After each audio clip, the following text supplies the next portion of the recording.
네, 안녕하세요. 리더스 교육에서 아이들 진학지도 맡고 있는 입시 컨설턴트 정문찬입니다. 만나서 반갑습니다. 한 20년 하다 보니까 입시가 정말 어렵더라고요. 일단은 보고 계시는 어머님들이나 아니면 듣고 계시는 분들 입시 내용들 체크하실 때 시작 전에 일단 몇 가지만 말씀드릴게요. 오늘도 강연 하나 마치고 왔는데 시작할 때 항상 강조드리는 건 두 가지 있습니다. 입시는 어렵습니다. 어제 그저께 고3 학생들 어머님들을 강연을 진행했었습니다. 설명회를. 그리고 오늘은 고2 어머님들을 대상으로 설명 강연을 하고 왔는데 고3과 고2면은 사실은 학생들이 1년 차이예요. 그럼 이제 어머님들도 연배가 평균적으로 1년 정도 차이가 날 거예요. 그런데 엊그저께 갔던 고3 어머님들과 오늘 만났던 고2 어머님들의 연배 차이는 체감상 10년 이상이에요. 그만큼 어머님들이 이제 1년 사이에 힘들으셨다는 거죠. 그러니까 아이들 같이 입시 준비하실 때 항상 입시는 어렵다라는 거 무조건 기억하시고 입시 지도하시고 준비하셨으면 좋겠습니다. 예를 들어서 요즘 약대가 한참 인기가 있는데 경희대 약대 같은 경우가 있습니다. 경희대 약학과 네오르네상스라 그래서 학생부 종합전형이 있어요. 근데 학생부 종합전형은 이제 실질적으로 고등학교 수준에 따라서 어떤 학교는 좀 좋은 내신으로 가야 되고 특목고라든지 자사고 같은 경우는 약간 내신이 떨어져도 붙는 아이들이 있거든요. 대학에서 지난 입시 끝나고 경희대 약대 결과를 대학에서 발표한 걸 봤는데 대학 발표 자료는요. 합격생들 평균 등급이 2.1이래요. 사실 2.1등급이면 약대 갈 수준은 아니거든요. 고등학생 어머님들은 다들 아실 거예요. 근데 그것만 보고서 어떤 친구는 막연하게 그냥 평균 2.1이래. 나 2.0이니까 한번 해볼까? 이런 기대치를 가져요. 근데 경희대가 발표했던 데이터를 다 살펴보잖아요. 이렇게 돼 있어요. 전수를 오픈했어요. 전수를. 합격생들 12명. 12명은 최초 합격이고 그 친구들이 더 좋은 대학으로 빠질 거거든요. 중복 합격으로. 빠진 자리에 이제 7명이 추가가 됐더라고요. 추가 합격. 그래서 토탈 12명에 7명, 19명이 붙었는데 그 19명의 친구들 내신을 다 오픈한 걸 봤더니 1.0부터 1.1까지가 10명이에요. 그리고 1.1부터 1.2, 3, 4, 5, 6, 7, 8까지는 붙은 학생이 한 명도 없대요. 그리고 1.9부터 3.7등급까지가 9명이네요. 이렇게 되면 1부터 1.1등급 사이의 극상위권 아이들, 이 친구들은 다 일반고 친구들이었고요. 1.345가 없다는 얘기는 일반고 1.345는 경희대 약대 붙은 아이가 아무도 없다. 그리고 1.9부터 3.7 사이는 일반고는 아니거든요. 이 친구들은 이제 그렇게 되면 보통 자사고, 이 자사고는 또 지역 자사고라고 착각하시는데 광역 아닙니다. 전국 단위로 모집하는 좋은 자사고, 그리고는 과거 영재고 특목고, 이 친구들이 붙음으로 해서 그 친구들이 평균 등급을 낮춘 케이스죠. 그러니까 일반고 친구들은 전체 평균을 믿으시면 안 되고요. 대학 발표자를 꼼꼼히 살펴보시면 요 학생들이 일반고였으니까 우리는 그러면 이 정도 내신이 필요하겠구나. 이런 거를 보고 원서를 검토하면 충분히 가능한데 제일 위험한 건 저거죠. 입시를 어렵다고 생각을 안 하고요. 쉽다고 생각을 해요. 입시를 어렵게 생각을 해야 그 어려운 과정에서 내가 피할 걸 피하게 돼요. 좋은 상상을 하면 이것도 되겠지. 저것도 되겠지? 그렇게 안 하고 이거는 이래서 어렵구나. 저거는 저래서 어렵구나. 실제로 붙을 거라고 착각하지 않고 아까 말씀드렸던 경희대 같은 케이스 1.8등급은 현실적으로 안 되는구나. 이거를 알아야 다른 데 갈 기회를 포기하지 않고 갈 수 있거든요. 학과보다 대학교에 대한 욕심 이게 너무 커졌어요. 과거에는 문과 친구들은 대학 레벨을 보고 가야 돼. 이과 친구들은 학과가 중요해. 이런 말들이 참 많았었거든요. 요즘은 이과 친구들도 과를 양보해 가면서 대학을 높이려고 그래요.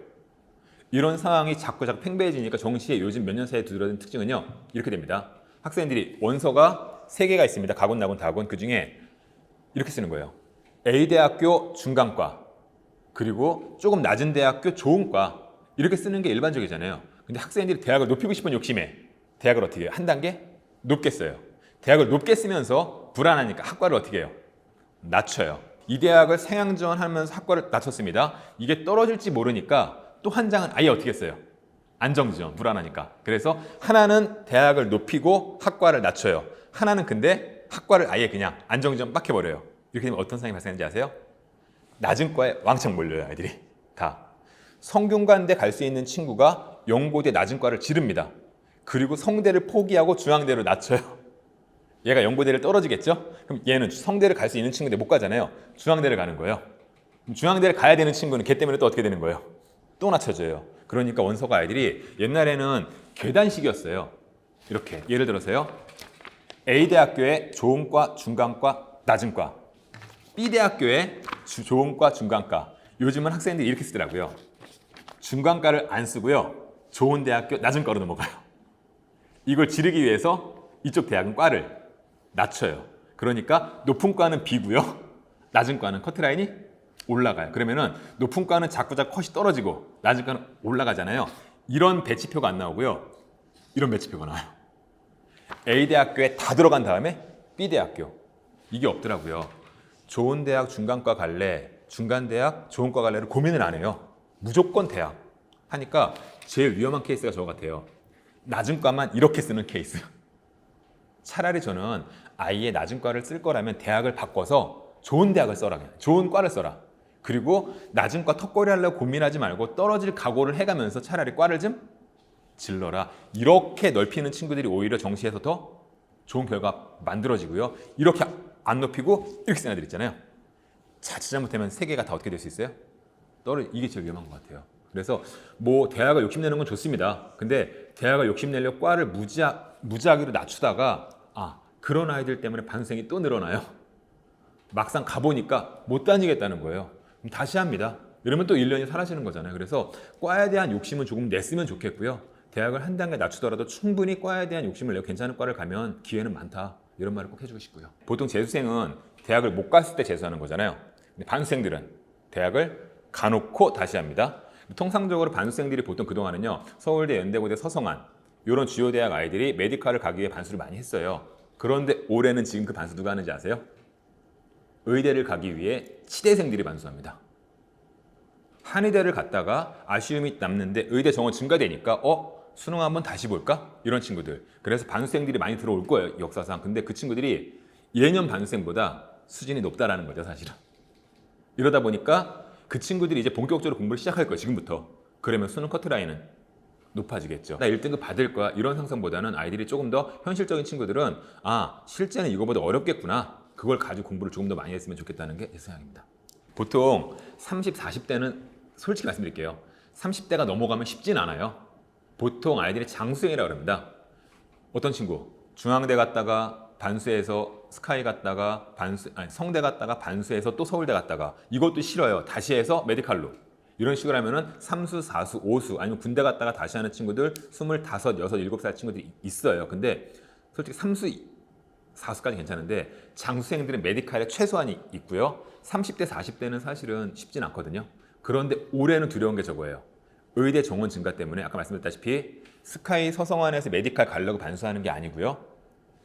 수의대에서 약대에서 치대에서 의대로 갈아타려고 반수를 합니다. 지금 농담 반 진담 반 같은데요. 이런 말도 들었어요. 제자가 있습니다. 지금 의대를 졸업했어요. 그리고 인턴 끝났고요. 레지던트 2년 차예요. 그럼 21, 7, 8 됐을 거예요. 그런데 그 친구가 하는 말이 뭔지 아세요? 선생님, 제 친구가 올해 수능 다시 본대요. 이 뜻은 의대를 졸업하고 의사면허증이 있는 친구인데 수능을 또 본다는 거예요. 왜일까요? 그 학생은 저거예요. 지방의대를 이름 없는 약한 의대. 거기를 졸업했고 점수가 좀 안 나와서 비인기학과를 선택을 한 거예요. 그런데 올해 의대 정원이 증가됩니다. 공부는 했던 친구잖아요. 의대 가서 공부 많이 하잖아요. 하다 보니까 공부하는 건 이골이 난 상태에서 나도 한번 수능 다시 한번 보면은 지방의대가 아니고 이제 인기 있는 인서울 수도권 좋은 의대로 건너갈 수 있지 않을까. 과도 바꿀 수 있지 않을까. 아이들이 선호하는 성형외과, 피부과 많잖아요. 이런 거 하고 싶으니까. 실제로 수능을 볼지 안 볼지 모르겠는데 그 친구 말대로라면 자기 친구 볼 것 같대요. 이런 아이들은 이제 그냥 막연하게 의대 가고 싶어요 해가지고 40, 30에 수능 보는 게 아니고요. 의대를 갔던 친구들이잖아요. 치대를 갔던 친구들. 이런 친구들은 무섭죠, 사실. 그래서 올해 아마 반수생의 영향이 생각보다 클 것 같긴 합니다. 최상위권 아이들 중에서. 고3이나 학생들이 항상 하는 얘기가 저거예요. 의대가 정원이 증가되면 의대 가기 조금 쉬워지겠지. 이 생각을 가지고 접근을 합니다. 그런데 저는 사실 입시 분석을 20년째 하고 있지만 아직까지 능력이 부족한 것 같아요. 예측을 못해요, 저는. 그냥 예전에 사례를 설명을 드릴게요. 2022학년도 3년 전입니다. 서울시내 교과 전형, 내신 전형이에요. 서울대, 연대, 고대, 서성한, 중경외, 건동수까지, 숙명여대까지 15개 대학 기준으로 교과 전형 선발 인원이 3,400명에서 5,500, 2,100명이 증가됐어요. 그 얘기는 어쨌거나 2,000명이라는 숫자가 늘어났죠. 2,000명이 증가됐으면 교과 전형으로 대학 가기는 쉬워질 거다. 이게 일반적인 상상이잖아요. 많이 뽑으니까 경쟁률은 다운되고 경쟁률이 낮아지면 들어가기는 쉬워지겠지. 그런데 그 해요. 22학년도 경쟁률 설명드릴 건데요. 고려대 학교 추천 6.3대 1에서 11대 1로 늘어났어요. 그리고 서강대, 성대 교과 전형입니다. 지역균형. 교과 전형은 원래 선발을 안 했었거든요. 안 하다가 처음 선발했는데 13대 1. 그리고 한양대 6대 1에서 8대 1, 중앙대 9대 1에서 12대 1, 이화여대 3에서 4, 경희대 5대 1에서 10대 1. 교과 전형이 다 증가했어요. 이상하죠? 인원수를 많이 뽑았는데 왜 경쟁이 오히려 터졌나 이거더라고요. 늘어난 인원수는 2,000명. 근데 그 2,000명 증가를 노리고 불나방 같아요. 달겨드는 친구들은 2만 명. 경쟁률이 터지는 거죠. 이게 올해 의대 흐름 같아요. 3년 전에 약대가 1,700을 선발했어요. 지금 증가되는 의대 1,500이랑 비슷한 숫자죠. 약대가 1,700을 선발을 딱 하니까 방금 상상하시는 게 저거죠. 의대가 선발되면 나머지 대학 가기 쉬워지지 않을까. 아이들이 건너가니까. 약대가 1,700을 선발하면 다들 상상을 하는 거죠. 상위권 아이들이 약대를 쓰겠지. 그러면 연고대 가기는 쉬워질 거다. 연고대 가기가 쉬워지면 서성한도 쉬워지겠죠. 이 상상을 했습니다, 다. 이거를 입시 분석하는 분들이 다 말을 해요. 그러니까 이게 확대 해석이 되는 거죠. 당연히 약대로 아이들이 씁니다, 원서를. 그런데 원서는 6장. 이 중에 약대 하나, 2개 쓴다고 쳐요. 남는 원서는요? 연고대를 쓰더라는 거예요. 그때 약대로 빠져나가면 연고대 경쟁률이 줄어들어야 되는데 연대 활동우수 학생부 종합전형이에요. 경쟁률 8.9에서 11.6대 증가. 고려대 학업부 수형 학생부 종합전형이거든요. 이것도 10.8대 1에서 18.6대 1. 거의 2배네요. 고려대 계열적합도 학종입니다. 이것도 14대 1에서 15대 1. 연고대가 전부 다 경쟁률이 높아졌네요. 앞에 교과전형이랑 같은 상황이잖아요. 약대 늘어난 숫자가 있지만 거기로 쓰는 아이들도 있지만 나머지 아이들은 연고대를 다 써요. 그리고 연고대를 안 쓰고 정시만 노릴까 했던 아이들도 이제 어쩔 수 없이 그냥 부푼 확대 해석 때문에 또 달겨드는 거예요. 이러니까 올해 사실 저는 의대 안 갈 거예요. 근데 의대가 늘어나면 스카이 가기는 쉬워지겠죠? 이 상상을 하는데 그 의대 정원이 지역인지는 상관없지만 반수생들이 섞이고 등급이 힘들어진다. 그러면 고3 현역 아이들이 의대 가기가 어려워질 것 같아요. 모의고사, 6월 모의고사 가장 큰 의미는 사실은 수능까지 점수를 올리기 위한 발판이 되는 건 맞아요. 동기부여도 시키고 올리자. 근데 그거 더 큰 의미는 저겁니다. 수시 원서 쓰는 과정이죠. 수시 원서 아마 입시를 치르는 분들은 알겠지만 납치라는 단어가 있어요. 수시에 붙으면 정시에 지원을 못한다. 그래서 내가 정시로 갈 수 있는 대학, 정시로 수능으로 가겠죠. 정시로 갈 수 있는 대학보다 수시를 낮게 쓰진 않겠죠. 높게 쓸 겁니다. 근데 정시 수능은 아직 모르는 거잖아요. 그래서 내가 정시에 얼마큼 수능을 찔까를 알아야 나는 정시에 이 정도 대학을 갈 수 있겠다. 그럼 수시는 거기서부터 시작해서 위로 올라가겠죠. 근데 이 정시를 예상할 때 고3 학생들이 실수하는 건 저거죠. 3월, 4월은 고3끼리 봤어요. 등급이 좀 좋아요. 그럼 그걸 믿고 싶어요, 이제. 나는 111 받을 수 있을 것 같아. 112 나올 수 있을 것 같아. 그런데 6평을 봤더니 이제 재수생이 섞이죠. 약간 등급이 떨어져요. 이걸 믿고 싶어 하지 않아요. 근데 현실은 6월 모의고사가 어쩌면 3월, 4월보다 좀 더 수능에 근접한 거잖아요. 그래서 6월 모의고사를 토대로 앞으로 공부할 계획, 수능 공부에 대한 계획을 세우는 것도 중요하지만 수시 원서 계획이 더 중요할 거예요. 3월, 4월, 6월 하나 더 합니다. 7월까지. 7월 11일 날 인천시 교육청 모의고사 하나 더 있는데 그것까지 본 다음에 그걸 전체를 토대로 수능 성적을 예상을 해보고 이 정도를 받겠구나. 거기서부터 시작해서 수시 원서를 단계별로 6개, 하나, 둘, 셋, 넷, 다섯, 여섯 계획을 세우겠죠. 이 수시 원서 계획을 세우는 과정에서 1단계가 수능 성적을 예측해야 되고 그걸 예상하기 가장 구체적인 자료가 6월 모의고사죠. 그런 식으로 활용하면 될 것 같습니다. 이거는 학생에 따라 다를 것 같아요. 그 이야기를 고3들 대상으로 하는 설명회 때마다 강연 때마다 어머님께 듣는 이야기인데요. 우리 학생이 만약에 국영수예비 탐구 한 과목이 엉망이에요. 근데 이걸 가지고 스트레스가 심하다. 이거 신경 쓰다가 다른 공부를 놓친다. 이러는 케이스는 바꾸라 그래요. 그런데 반대로요. 학생이 예를 들었게요. 국영수는 2등급 찍었습니다. 2. 탐구가 하나만 4예요. 근데 이거를 2를 올리기 위해서 뭔가로 바꿉니다. 그러면 이 4에서 2까지 올려야 되는 거잖아요. 이 과정 시간에 투자가 되겠죠? 그걸 위해서 이 학생이 뭘 포기해야 될까요? 결국에는 다른 공부할 시간을 뺏기는 거예요. 그런데 아마 정시에 수능 등급을 가지고 가는 건 아니에요. 표준 점수 갖고 갈 텐데 100분이랑 정시에 대학마다 과목별 반영 비율이 있잖아요. 국어는 몇 프로다, 수학은 몇 프로다, 영어는 몇 프로다. 이거를 한번 내가 쓰고 싶은 대학, 뭐 서울대, 연대, 고대, 서성한, 중경외시 검토 한번 해보세요. 생각보다 사탐, 과탐 반영 비율이 너무 작아요. 극단적인 예로 말씀을 드리면요. 서강대는요. 탐구 2과목 합쳐서 120점이에요. 한 과목당 60점. 그런데 국어는요. 220점. 수학은 260점까지 들어갑니다. 그러면 사탐 하나, 과탐 하나 다 맞아봐야 60점인데 국어나 수학은 220 아니면 260이잖아요. 4배가 넘어요. 그런데 학생이 탐구 등급 하나 올리려고 교과목을 바꿔요. 공부하다가 국어 한 문제만 더 틀리잖아요. 수학 한 문제만. 그럼 탐구 2등급, 3등급이랑 같아져요. 이러니까 저는 이 케이스도 봤습니다. 과탐을 4등급을 찍었어요. 이과 친구들은 과탐 망치면 대학 못 간다고 합니다. 그런데 과탐 4등급을 가지고 고대 기계예요. 정시로 수능 가지고. 왜? 국어사 1등급만 찍으면 다 커버가 되거든요. 2등급 하나 있어도 서강대까지 끝습니다. 하니까 사탐 과탐을 과목을 바꿔서 등급을 올려야 되겠다. 이 계획을 가지고 바꾸는 건 안 좋아요. 이게 어머님들의 실수예요. 우리 학생 점수를 더 받기 위해. 근데 학생들한테 물어봐야 돼요. 너 이 공부하는데 어때? 공부는 할 만해 엄마. 그런데 등급이 잘 안 나와. 그럴 때 이렇게 말해줍니다. 괜찮아. 3 나와도 돼, 4 나와도 돼. 그냥 뭐만 더 잘하면 돼요. 국영수만 하나 더 올리면 돼요. 이렇게 말해주면 학생들은 부담이 조금 작아지겠죠. 하나 더 있습니다. 제가 지금 스카이 서성화 중심으로 말씀을 드렸는데 중하위권 대학 있습니다. 서울시내 하위권 대학. 예를 들어서 뭐 경기권에 있는 가천대, 당국대, 서울권의 상명대, 서울덕성여대. 그런 서울권 낮은 대학이나 경기권 대학은요. 정시에서 탐구를 2개 다 안 봐요. 하나밖에 안 봐요. 하니까 하나 망쳐도 하나만 잘하면 인서울 하위권 대학은 또 가능해요. 이러니까 괜히 과목 바꾸고 고민하고 그럴 시간에 그냥 학생 스트레스 안 주고 하나는 약간 양보하자. 이것도 괜찮은 방법이라고 생각합니다. 어떤 과목이 표점이 유리한가 이런 것들이 정말 많이 들어요. 근데 어머님들이 개입하기 시작하잖아요. 우리 학생이 잘하는 과목이 따로 있는데 어머님들은 저 과목이 유리하대. 이거를 권해주더라고요. 근데 학생한테 맡기잖아요. 솔직하게 아이들은 간단 명료해요.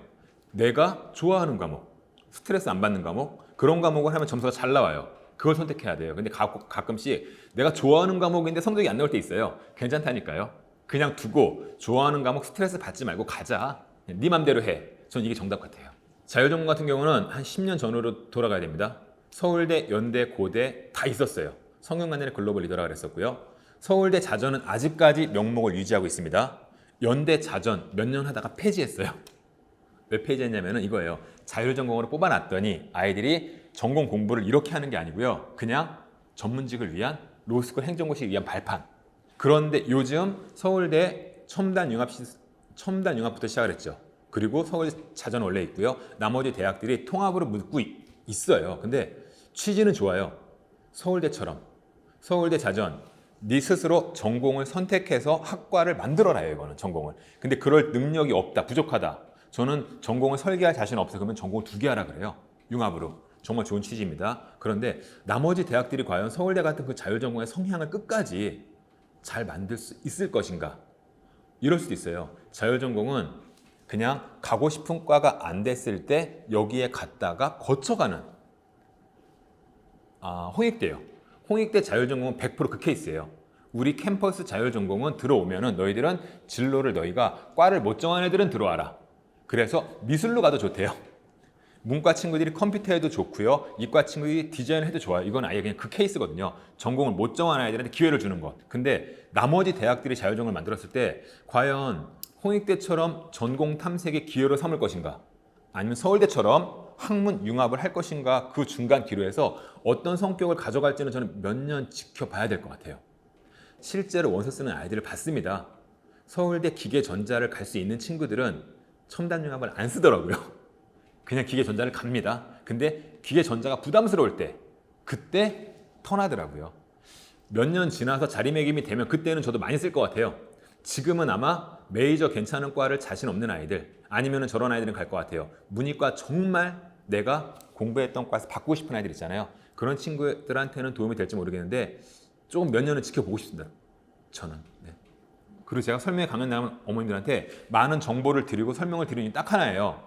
이렇게 자꾸 하세요가 아니에요. 학생들이 공부할 시간에 다른 거 할까 봐. 학생들이 이 길이 맞나? 잘못된 선택을 할까 봐 어머님들이 그럴 때 잡아줘라. 학생들이 저렇게 말해요. 엄마, 이 과목으로 바꾸는 게 과탐이 유리하대. 갑자기 지금에 와서. 얘 잘하는 건 딴 게 있는데 이게 유리하대. 그런 말 할 때 잡아주라는 이야기예요. 그냥 네가 잘하는 거 좋아하는 거 해. 이런 식으로 애가 할 수 있게 도와주는 게 답이에요. 입시는 어렵습니다. 어머님들 물론 대학교 잘 가고 자신의 미래에서 학생이 할 수 있는 게 많아지는 거죠. 기회가 많아지는 건 좋아요. 근데 저는 입시는 학생들이 치르는 거기 때문에 어머님이 너무 심한 개입은 오히려 학생들이 위축이 돼요. 그래서 학생들을 믿고 할 수 있게 챙겨주는 거, 이거 먼저 강조해드리고 싶습니다. 많이.